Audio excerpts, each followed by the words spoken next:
Hello everyone, and welcome to KeenGamer's Weekly News Roundup. A surprise trailer drop for Black Myth Wukong has taken the gaming community by storm. Game Science Studio has produced 13 minutes of beautiful alpha gameplay of their newest game based upon the classic Chinese novel Journey to the West. Black Myth Wukong is in its early stages with no release date as of yet, but still looks incredible and shows off its Souls-like combat with a grace and choreography seen only in some of the largest game titles. The game looks to be covered in lore, history, and shoutouts to ancient Chinese locations. If the game is any bit as immersive as the gameplay was, gamers everywhere will have a reason to be excited for this future game. Gotham Knights has been revealed during DC Fandom. The 2021 release opens with a cryptic message from Batman to his partners in justice. The game is going to be based on the Bat family, the playable characters being Nightwing, Batgirl, Red Hood, and Robin. Co-op is going to be a feature in this title as well, with team-up combos to take down the bad guys and additional possibilities to defeat the villains, of which we see at least one, Mr. Freeze. The secret organization, the Court of Owls, also made an appearance at the end of the trailer, and they spell trouble for our heroes turned knights. With 4 different playstyles to master, Gotham Knights looks to be another worthy game in the Batman lineup.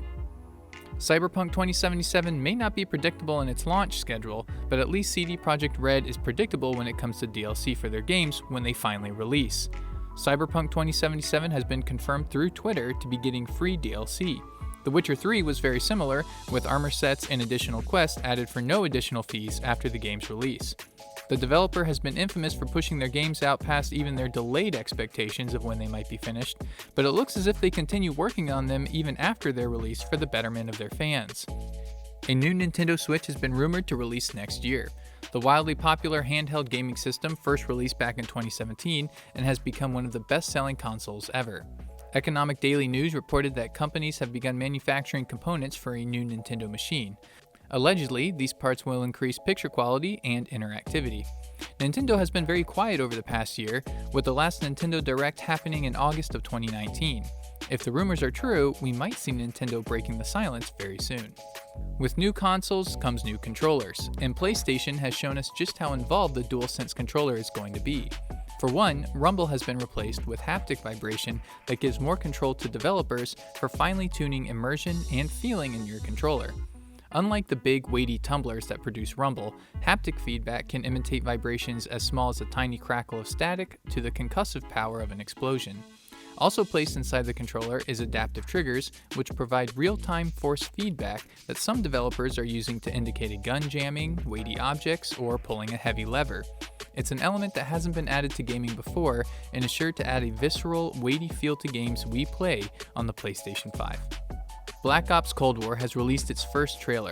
The American-Russian Cold War-based game picks up about 13 years after the end of Black Ops, the first of Treyarch's 5-game series starting back in 2010. In classic Call of Duty fashion, a bad guy by the name of Perseus is stirring up trouble involving nuclear weapons during the ominous decade in which both Russia and the United States very nearly blew each other up. The visually impressive and explosive trailer is filled with everything one expects from Call of Duty: crashing helicopters, cars chasing planes leaving the runway, a man getting crushed by aforementioned plane's wing, all gameplay footage rendered on the PlayStation 5. Treyarch has had a generally good reputation for Call of Duty titles over the year, with perhaps a couple exceptions, and it looks like fans of the series are in for another wild ride when it releases on November 13th.